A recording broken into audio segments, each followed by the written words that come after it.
মানুষের নামে কুরবানি হতে পারে না। নামে হবে কার? আল্লাহর নামে, কিন্তু পক্ষ থেকে হবে কার? ব্যক্তির। এমন হতে পারে আমি আমার বাবার পক্ষ থেকে, আমি আমার মৃত বাবার পক্ষ থেকে আল্লাহর নামে তার সন্তুষ্টি এবং তার নৈকট্য অর্জন করার জন্য, এই কথাগুলো বুঝাতে পেরেছি? আল্লাহর সন্তুষ্টি, আল্লাহর নিকটবর্তী লাভের উদ্দেশ্যে ওই আল্লাহর নামে আমি আমার পক্ষ থেকে কিংবা অন্য কোনো মানুষের পক্ষ থেকে নির্দিষ্ট দিনে নির্দিষ্ট পশু নির্দিষ্ট নিয়মে জবাহ করার নামই হলো কুরবানি। বুঝাতে পেরেছি কথাটা? আমি আবারও বলছি, আল্লাহ পাক রব্বুল আলামিনের সন্তুষ্টির জন্য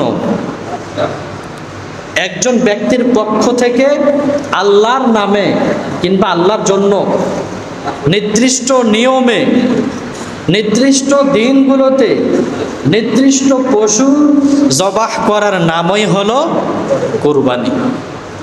এইবার আসি, কুরবানি কার উপরে ওয়াজিব? এইটা আপনারা সবাই জানেন, কিন্তু আমরা সবাই মানি না। মানি সবাই? কুরবানি কিন্তু অল্প কিছু পরিমাণ অর্থ থাকলেই কুরবানি আমাদের উপরে ওয়াজিব, কিন্তু আমরা ভাবি যে লক্ষ লক্ষ কোটি কোটি টাকা থাকা লাগবে, নয়তোবা আমার উপরে কুরবানি ওয়াজিব হবে না। এমন চিন্তা চেতনা আর আমাদের ভিতরে থাকা যাবে না। তার কারণ কুরবানির ফজিলত তো ভাই অনেক বেশি। কুরবানি ফরজ হওয়ার জন্য, ওয়াজিব হওয়ার জন্য একজন ব্যক্তিকে মুসলিম হতে হবে। প্রথম নাম্বার শর্ত মুসলিম হতে হবে। দ্বিতীয় নাম্বার শর্ত হলো মুকিম হতে হবে। মুকিম মানে মুসাফিরের বিপরীত যেই অবস্থা, সেইটাকে বলা হয় মুকিম। মানে মুসাফির, অর্থাৎ আপনি যদি সফর অবস্থায় থাকেন তাহলে কিন্তু আপনার উপরে কোরবানিটা ওয়াজিব না। তাহলে প্রথম নাম্বার মুসলিম হতে হবে। দ্বিতীয় নাম্বার শর্ত বলেন সবাই? মুকিম হতে হবে। তৃতীয় নাম্বার হলো সুস্থ মস্তিষ্কের অধিকারী হতে হবে। তাহলে বুঝলাম, যদি পাগল হয় ওই পাগলের সম্পদের উপরে কোরবানি ওয়াজিব না। এটা ছিল তৃতীয় নাম্বার শর্ত। চতুর্থ নাম্বার শর্ত হলো বালেগ হতে হবে। বালেগ কিংবা বালেগা। যদি বালেগ না হয়, উদাহরণস্বরূপ বলছে ওই বাচ্চাটা কোটি কোটি টাকার সম্পদ আছে কিন্তু ওই বাচ্চাটা নাবালেগ, তাহলে ওই বাচ্চার উপরে কুরবানি ওয়াজিব হবে? যাকাত, ফিতরা, ফিতরা তার বাবার উপরে ওয়াজিব হবে। বাবার দায়িত্ব হলো ওই সন্তানের পক্ষ থেকে দিয়ে দেয়া। কিন্তু যাকাত আর কুরবানি ওই বাচ্চার উপরে তখনই ওয়াজিব হবে, ফরজ হবে, যখন ওই বাচ্চাটা বালেগ হবে। এইটা ছিল চতুর্থ নাম্বার শর্ত। পঞ্চম নাম্বার শর্ত হলো স্বাধীন হতে হবে। স্বাধীন এবং পরাধীন অর্থাৎ দাস, এই নিয়মটা বর্তমানে যদিও নাই কিংবা সামনে যদি হয়, এই জন্য মুহাদ্দিসিনে কেরাম এই কুরবানির সংজ্ঞার ভেতরে এইটা ঢুকে দিয়েছেন। তাহলে প্রথম নাম্বার মুসলিম, দ্বিতীয় নাম্বার মুকিম হতে হবে, তৃতীয় নাম্বার সুস্থ মস্তিষ্কের অধিকারী, চতুর্থ নাম্বার বালেগ হতে হবে, পঞ্চম নাম্বার স্বাধীন পুরুষ কিংবা মহিলা হতে হবে। হওয়ার পরে যদি সেই মানুষটা নেশাব পরিমাণ মালের মালিক হয়, সম্পদের মালিক হয়, তাহলেই ওই ব্যক্তির উপরে কুরবানিটাকে ওয়াজিব করে দিয়েছেন কে? বলেন, আওয়াজ দিয়ে বলেন, কে? এখন আসি নেশাব কাকে বলে। নেশাব হলো রূপার ক্ষেত্রে কতটুকু বলেন তো দেখি? 52.5 ভরি রূপা। স্বর্ণের ক্ষেত্রে ভাই কথাগুলো বলেন, এগুলো তো মাসআলা, এগুলো তো কোনো ঘটনা না, এগুলো মাসআলা। আপনারাও বলবেন, আমিও বলবো, ঠিক আছে? স্বর্ণের ক্ষেত্রে 7.5 ভরি কিংবা 7.5 তোলা। কিংবা আপনার কাছে স্বর্ণও নাই, রূপাও নাই, আছে শুধু টাকা, কিন্তু ওই টাকাটা যদি 52.5 ভরি রূপার সমপরিমাণ হয়ে যায় এবং ওইটা ওই কুরবানির ওই নির্দিষ্ট দিনগুলোতে আপনার উপর উপস্থিত থাকে, এটা কিন্তু খুব জরুরি একটা মাসালা। কুরবানির দিনে আপনার কাছে টাকা নেই, কিন্তু কুরবানির দ্বিতীয় দিনে ওই পরিমাণ সম্পদের মালিক আপনি হয়ে গিয়েছেন, কোনো একভাবে হয়ে গিয়েছেন, লাভ হয়েছে। এখন আপনি ভাবছেন, হুজুর প্রথম দিন তো আমার উপর কুরবানি ওয়াজিব ছিল না, তাহলে মনে হয় আজকেও না। না, এমনটা না। ওই কুরবানির দিনগুলোর ভিতরে যদি আপনি এই পরিমাণ অর্থের মালিক হয়ে যান, ওই দিনগুলো শেষ হওয়ার আগেই আপনাকে কোরবানি দেওয়াটা আপনার উপরে ওয়াজিব হয়ে যাবে। কথাটাকে বোঝাতে পেরেছি? 52.5 ভরি রূপা কিংবা 7.5 ভরি স্বর্ণ কিংবা এই পরিমাণ অর্থটা কিসের ধরবেন? স্বর্ণের অর্থ ধরলে তো অনেক টাকা হয়ে যায়, স্বর্ণ না। অর্থটা কিসের ধরবেন বলেন? রূপার অর্থ ধরে আপনি হিসাব করবেন যে রূপা 52.5 ভরি এই টাকা দিয়ে কেনা যায় কিনা। আরও একটা মাসআলা, সেটা হলো যাকাতের মতো এই সম্পদের উপরে কিন্তু 1 বছর অতিবাহিত হওয়াটা শর্ত না। যাকাতের উপরে যেমন আপনার উপরে যাকাত পরিমাণ সম্পদ এসেছে আপনার পকেটে, ওই সম্পদ আসার সাথে সাথে আপনার উপরে যাকাত ফরজ নয়। কখন ফরজ হবে? 1 বছর, হাউলুল হাউল, মানে 1 বছর যখন আপনার ওই সম্পদের উপরে অতিবাহিত হবে এবং ওই সম্পদ ছাড়াই পরিবার চলবে, তখন আপনার উপরে যাকাত ফরজ হবে। কিন্তু কুরবানি ওয়াজিব হওয়ার জন্য ওই সম্পদের উপরে 1 বছর অতিবাহিত হওয়াটা শর্ত না। আল্লাহ পাক আমাদের সকলকে বোঝার তৌফিক দান করুন। সকলেই আওয়াজ দিয়ে পড়েন আমিন। আবারও বলেন আমিন। তাহলে কুরবানির এই বেসিক যে একটা ধারণা, যেইটা আমাদের খুবই প্রয়োজন, আমাদের এই ধারণাটা আসলো না বলেন? এসেছে মোটামুটি। এর পরেও যদি কারো কিছু জানার প্রয়োজন পড়ে অবশ্যই প্রশ্ন করবেন ইনশাআল্লাহ। এইবার আসি, আমরা জানলাম যে কুরবানি এইটা প্রাচীনতম একটা ইবাদত। আসলে প্রাচীনতম বলতে কি বোঝায়, কোত্থেকে এসেছে এবং এই কুরবানিটা শুরু হয়েছিল কোত্থেকে, জানার দরকার আছে না নাই?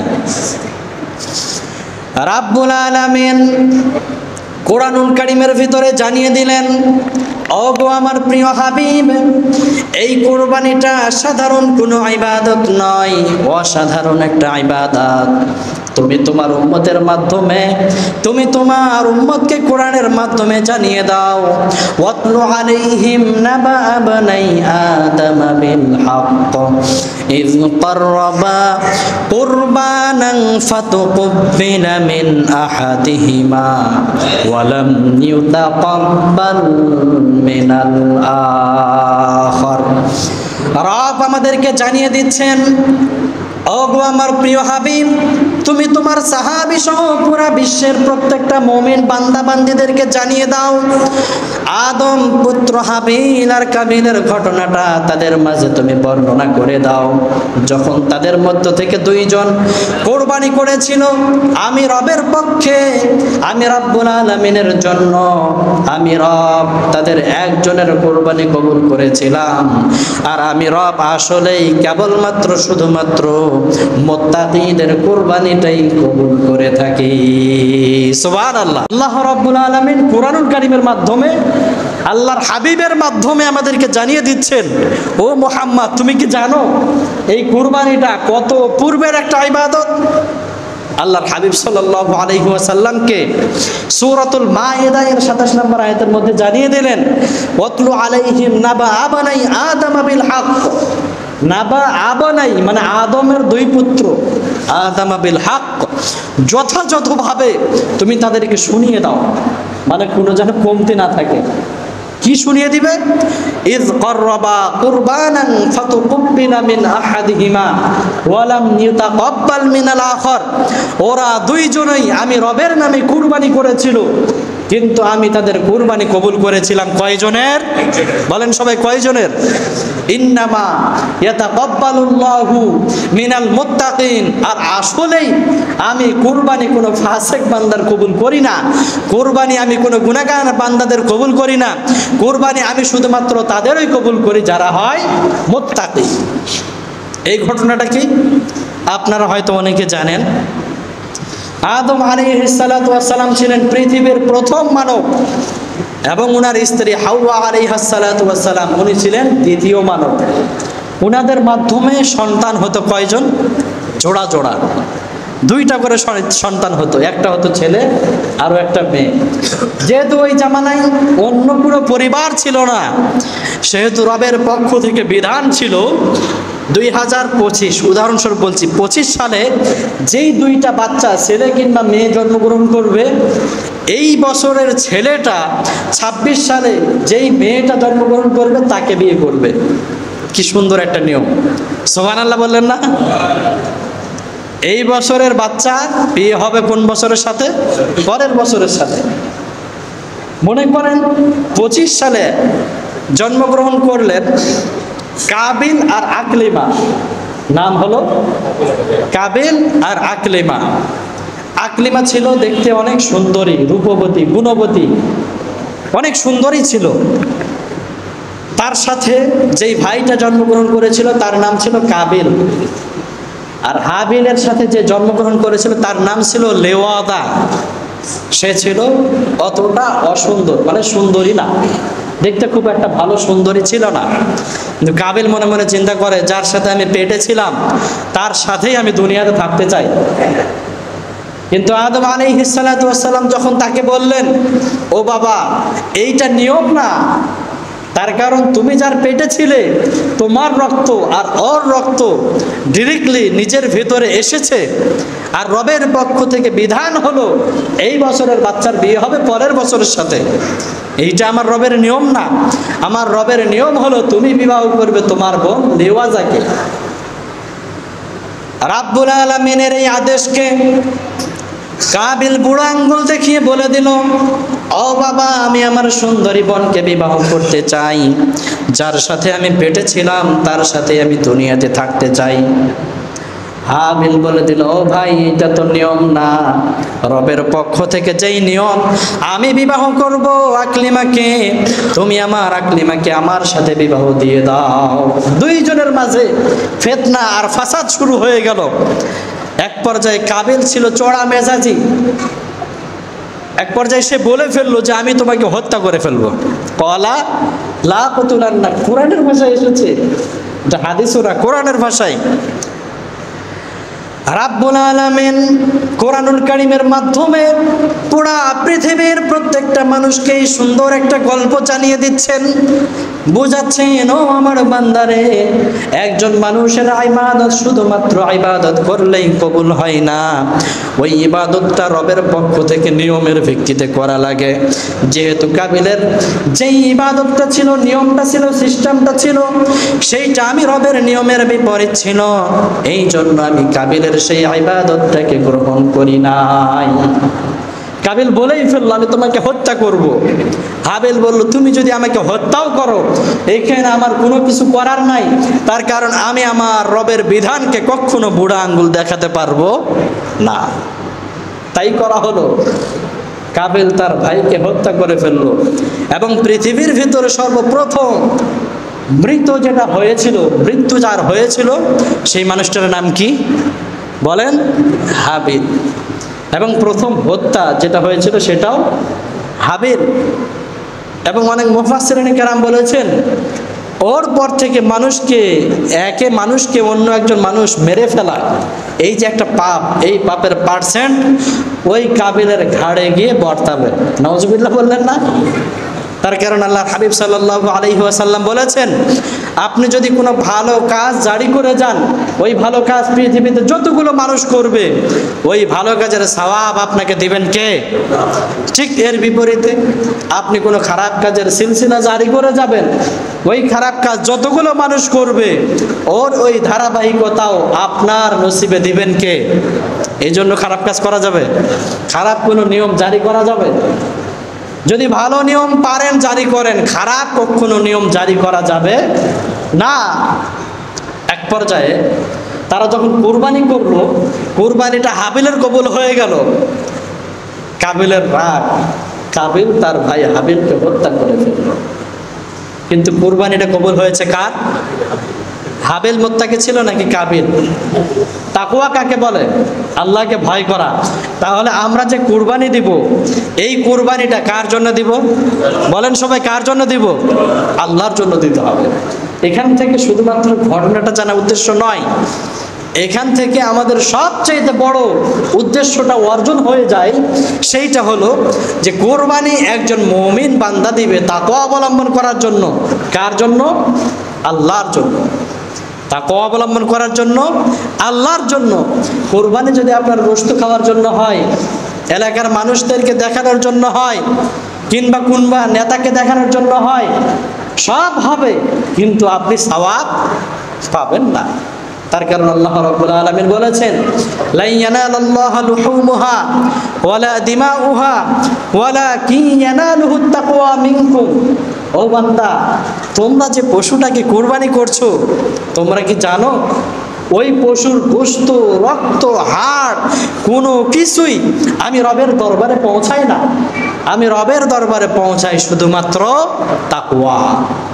এই জন্য কুরবানির পশু যখন আমরা ক্রয় করব, অবশ্যই আমাদের ভেতরে এই নিয়ত থাকতে হবে যে এই পশুটাকে আমি কুরবানি দেব, জবাহ করব শুধুমাত্র আল্লাহর জন্য, আর এর মাধ্যমে আমার উদ্দেশ্য থাকবে তাকওয়া অর্জন করা। সবাই পারবো তো ইনশাআল্লাহ?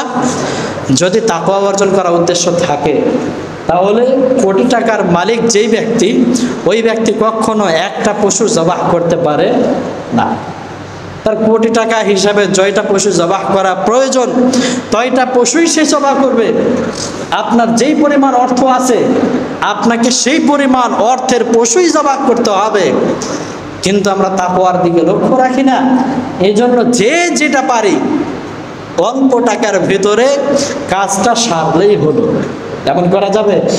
বলেন, এমন করা যাবে? আপনার অর্থ যে এরকম, আপনাকে কোরবানিটাও দিতে হবে ওই রকম। আসি, আল্লাহর হাবিব সাল্লাল্লাহু আলাইহি ওয়াসাল্লাম এবং তার সাহাবী এবং আমরা যে তার উম্মত আছি, আমাদের মাঝে এই কুরবানিটা আসলো কোত্থেকে? আমাদের মাঝে। এবং এই কুরবানিটার কার বিধান জানার দরকার আছে না নাই? বলেন, আছে না নাই? এইরকম একটা প্রশ্ন সাহাবায়ে কেরাম আল্লাহর হাবিব সাল্লাল্লাহু আলাইহি ওয়াসাল্লামকে করলেন। যখন কুরবানির বিধান আল্লাহ রাব্বুল আলামিন অবতীর্ণ করলেন, ও গো মুহাম্মদ, কুরবানি করতে হবে, যারা বিত্তবান ব্যক্তি রয়েছে যাকাত দিতে হবে, দান সদাকা করতে হবে, কুরবানি করতে হবে।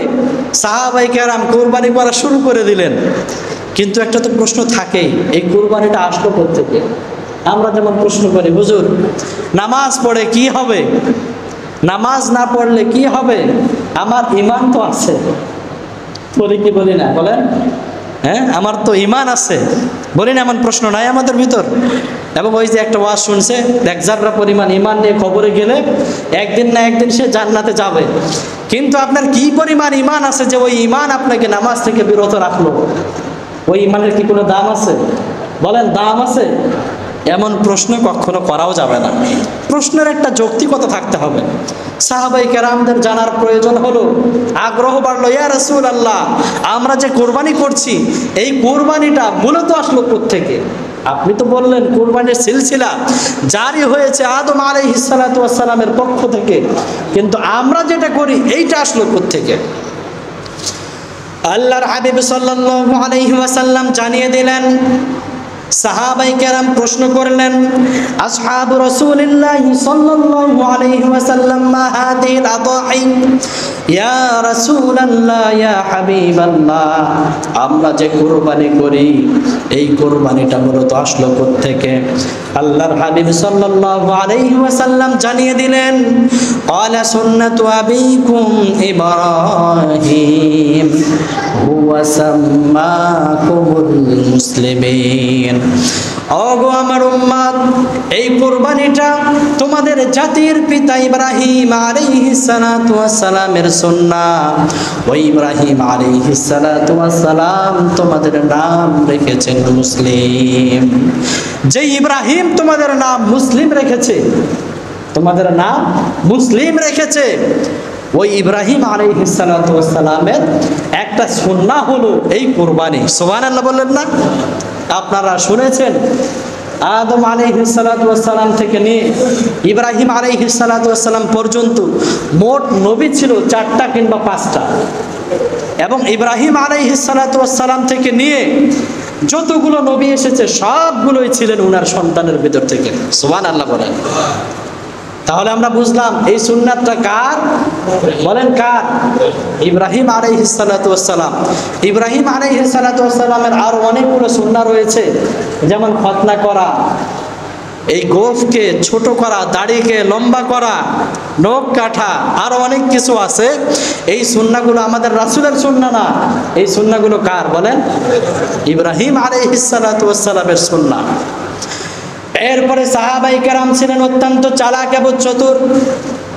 সাহাবায়ে কেরাম আল্লাহর হাবিব সাল্লাল্লাহু আলাইহি ওয়াসাল্লামকে প্রশ্ন করলেন, ফামা লানা ফিহা ইয়া রাসূলুল্লাহ, ও আল্লাহর হাবিব, এতগুলো টাকার বিনিময়ে আমরা পশুগুলোকে জবাহ করব, আমাদের পশুগুলোকে আমার জবাহ করে দিব। ও আল্লাহর হাবিব, এই জবাহ করার মাধ্যমে আমাদের কি ফায়দা রয়েছে? সুবহানাল্লাহ, কি ফায়দা আছে? একজন চালাক মানুষ এই প্রশ্ন করতে পারে। আপনি এই প্রশ্ন করতে পারেন, হুজুর নামাজ পড়ে কি হবে? নামাজ পড়ে আল্লাহ আমাকে কি দিবে? নামাজ পড়ে আল্লাহ আপনাকে যেটা দিবে সেইটা হলো নামাজের মাধ্যমে আপনি নিকটবর্তী হয়ে যাবেন কার? বলেন সবাই আওয়াজ দিয়ে বলেন কার? আল্লাহ রাব্বুল আলামিন নিজেই বলেন ওয়াসজুদ ওয়াকতারিব। আপনি নামাজ পড়বেন, আপনি নিকটবর্তী হয়ে যাবেন কার? এবং কিয়ামতের ময়দানে সর্বপ্রথম যেই আমলটার হিসাব হবে সেই আমলটাও হলো নামাজ। আপনি প্রশ্ন করতে পারেন, হুজুর কিয়ামতে কোন আমলটার হিসাব সর্বপ্রথম হবে? কিন্তু আংফাং প্রশ্ন করা যাবে না। এরপরে আল্লাহর হাবিব সাল্লাল্লাহু আলাইহি ওয়াসাল্লামকে সাহাবায়ে কেরাম আবারও প্রশ্ন করলেন, হতভম্ব হয়ে গেলেন। ইয়া রাসূলুল্লাহ, আপনি কি বলেন? প্রত্যেকটা পশমের পরিবর্তে সওয়াব। ফাসুফু ইয়া রাসূলুল্লাহ, ও আল্লাহর হাবিব, আমাদের পশুগুলোর ভেতরে এমন কিছু পশু রয়েছে যেই পশুগুলোর তো অনেকগুলো পশম রয়েছে। ও আল্লাহর হাবিব, ওই পশুগুলোর ক্ষেত্রে আপনি কি বলেন? ওনারা ভেবেছিলেন এক্ষেত্রে মনে হয় দুইটা পশমে একটা নাকি, বা এইরকম একটা চিন্তা চেতনা ওনাদের ভিতরে এসেছিল। তার কারণ আল্লাহর হাবিব বলেছেন প্রত্যেকটা পশমের পরিবর্তে একটা করে নেকি। বিকুল্লি শারাতিন হাসানা, একটা পশম একটা নেকি। এবং ভেড়া দুম্বা যেগুলো আছে অসংখ্য পশম। সাহাবায়ে কেরাম প্রশ্ন করে বসলেন, ইয়া রাসূলুল্লাহ, এই পশুগুলোর ক্ষেত্রে আপনি কি বলেন? আল্লাহর হাবিব সাল্লাল্লাহু আলাইহি ওয়াসাল্লাম জানিয়ে দিলেন, বিকুল্লি শাওয়াতিন মিনাস সুফি হাসানা, একটা পশুর যতগুলোই পশম থাকুক না কেন রাব্বুল আলামিন প্রত্যেকটা পশমের পরিবর্তে ওই বান্দাকে কুরবানি করার মাধ্যমে একটা একটা করে নেক দান করবেন। সুবহানাল্লাহ। তাহলে একটা পশুর নেক আপনি দূরবীন দিয়েও গুণে শেষ করতে পারবেন? একটা গরুর কতগুলো যে পশম আছে গোনা অসম্ভব, কিন্তু গুনতে পারবেন কে? বলেন কে পারবে? আপনি 10,000 20,000 টাকার একটা কুরবানির ভাগ দিলেন, ওই কুরবানির ভাগ দেওয়ার কারণে আপনি কোটি কোটি কোটি কোটি সওয়াব পেয়ে গেলেন। এমনও হতে পারে ওই কুরবানির ওই পশুর ওই সওয়াবের মাধ্যমে রব্বুল আলামিন আপনাকে জান্নাত দিয়ে দিতে পারেন। সুবহানাল্লাহ বলেন। আর তাই তো হবে ভাই। আল্লাহর হাবিব সাল্লাল্লাহু আলাইহি ওয়াসাল্লাম অপর এক হাদিসের মাধ্যমে জানিয়ে দিলেন। কি সেটা? উনি জানালেন, ওগো আমার সাহাবীরা, তোমরা কি জানো এই যে কুরবানির দিন, যেই দিন তোমরা কুরবানি করো, তোমরা কি জানো ওই কুরবানির দিনগুলোতে কুরবানি করা একজন বান্দার জন্য সবচাইতে শ্রেষ্ঠ আমল। সুবহানাল্লাহ বলেন। কুরবানির দিনে বলেন সবাই, কুরবানির দিনে বলেন সবাই, বলেন কুরবানির দিনে কুরবানির পশু জবাই করা সবচাইতে শ্রেষ্ঠ আমল। এটা যদি হাদিসের মাধ্যমে শুনি তাহলে কি সবচাইতে খারাপ হবে নাকি ভালো হবে? বলেন। আল্লাহর হাবিব সাল্লাল্লাহু আলাইহি ওয়াসাল্লাম বলে দিলেন, মা আমিলা আদামিয়্যুম মিন আমালিন ইয়াওমান নাহরি আহাব্বু ইলাল্লাহি মিন ইহরাকিদ দাম। কুরবানির দিনে কুরবানির পশু জবাই করার চাইতে আমার রবের কাছে প্রিয় আর কোনো আমল হতে পারে না।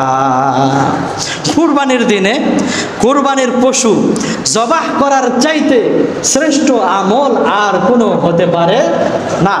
তাই বলে ওই যে কুরবানি শুরু করলেন 9টা থেকে একদম 4টার সময় গিয়ে শেষ করলেন, জোহরের নামাজটা বাদ দিয়ে দিবেন, ভাববেন যে হুজুর তো বলেছে কুরবানির দিনে কুরবানির পশু জবাই করা সবচাইতে শ্রেষ্ঠ আমল, তাহলে নামাজটা বাদ। এমন করলে হবে? করি কি করি না আমরা? বলেন তো দেখি, এমনটা করা যাবে?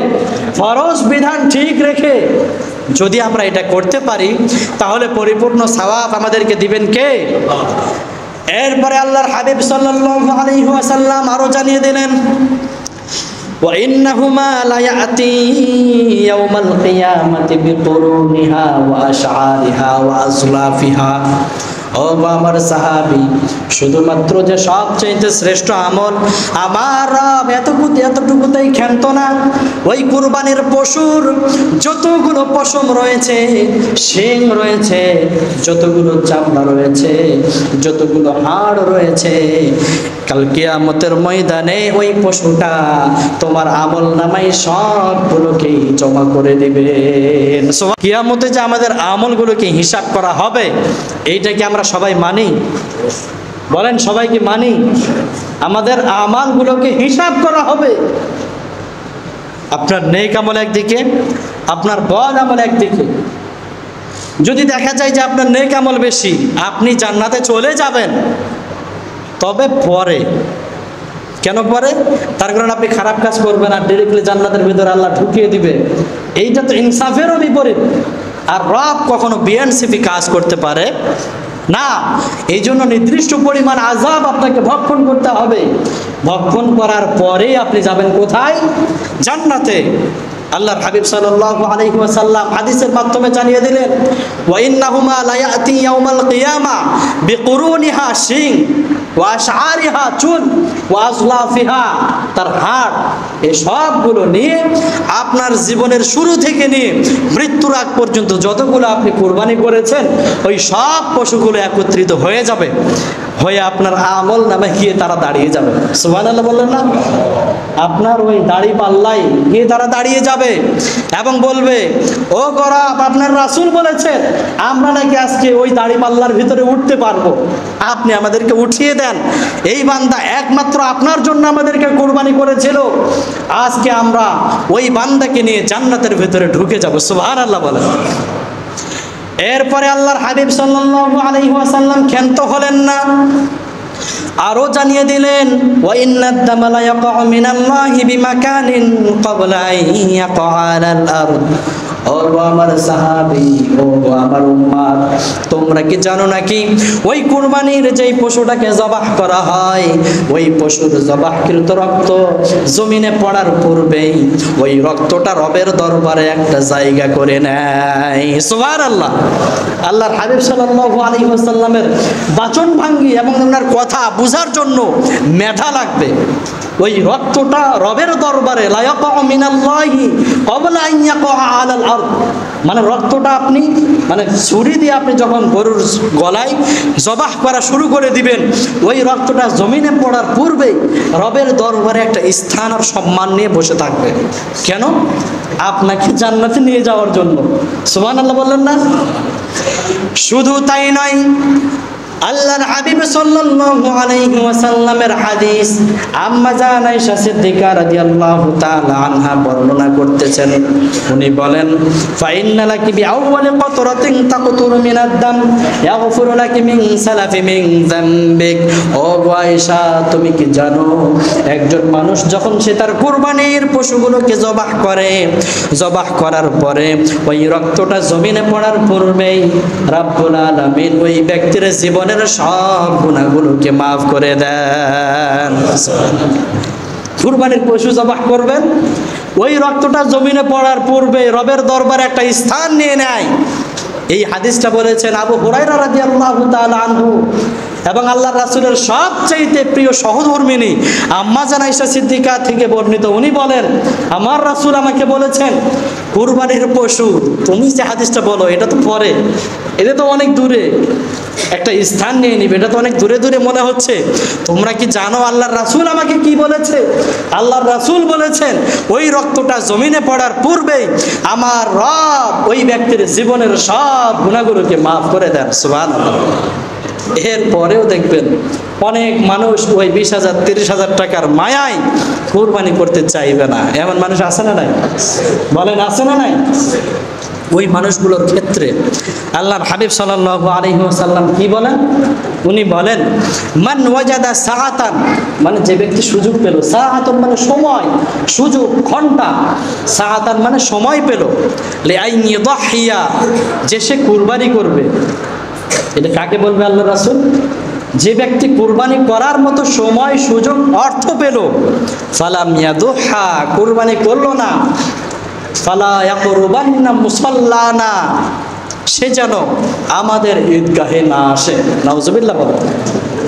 আচ্ছা বলেন তো, যে কি যেই নবীটা নিজে জাহান্নামের চিন্তা না করে, নিজে খাবারের চিন্তা না করে, নিজে বাঁচার চিন্তা না করে, মাকামে মাহমুদে আপনার জন্য আমার জন্য সিজদায় রত অবস্থায় থাকবে, ইয়া উম্মতি বলবে, প্রত্যেকটা নবী নিজের জীবন নিয়ে চিন্তিত থাকবে, সবাই বলবে আমরা পারবো না সাপোর্ট করতে।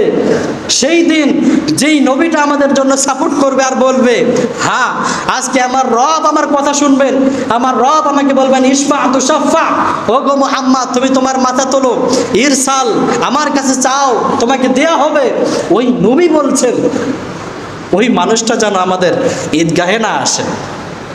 আচ্ছা বলেন তো দেখি, সমাজের ভেতরে এমন অনেক মানুষ থাকে যেই মানুষগুলো অনেক দয়াবান হয়, মানুষকে কটু কথা বলে না, ওই মানুষটা যদি কোনো একটা মানুষের গালে একটা থাপ্পড় মেরে দেয়, তাহলে ওই মানুষটা কি কম বেশি রেগেছিল নাকি কম বেশি রেগেছিল?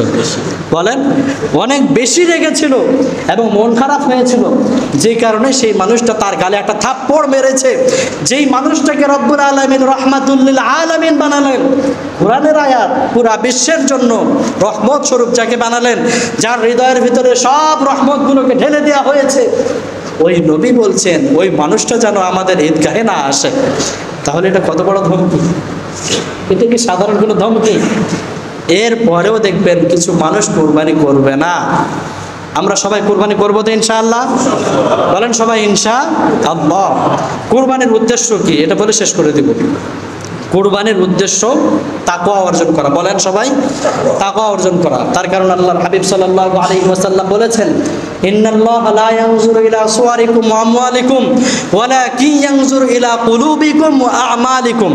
আল্লাহর হাবিব সাল্লাল্লাহু আলাইহি ওয়াসাল্লাম আপনার ফেস দেখেন না, আপনার অর্থ সম্পদ দেখেন না, কে কালো কে সম্পদওয়ালা, রব এটা দেখেন না। রব যেই জিনিসটা দেখেন সেইটা হলো তাকওয়া। তাহলে তাকওয়া এবং রবের প্রতি ভয় রেখে, বিশ্বাস রেখে আমরা সবাই কুরবানি করবো তো ইনশাআল্লাহ? আবারও বলেন ইনশাআল্লাহ। যারা আমরা কুরবানির পশু ক্রয় করে ফেলেছি, একনিষ্ঠ রবের জন্য নিয়ত করে ফেলবো, গোশত তো আমরা এমনিতেই পাবো, কিন্তু আমাদের এই কুরবানিটা হবে কার জন্য? রবের জন্য। যারা এখনো ক্রয় করতে পারি নাই, তারা আমাদের সম্পদ অনুযায়ী কুরবানি করব এবং ক্রয় করব। এমন করব না যে 20,000 টাকা বাঁচলে আমার একটু লাভ হবে, এমনটা করা যাবে? আপনার সম্পদ যেরকম আপনাকে কুরবানিটাও দিতে হবে সেই রকম। আল্লাহ রাব্বুল আলামিন আমাদের সকলকে এই আমলের উপরে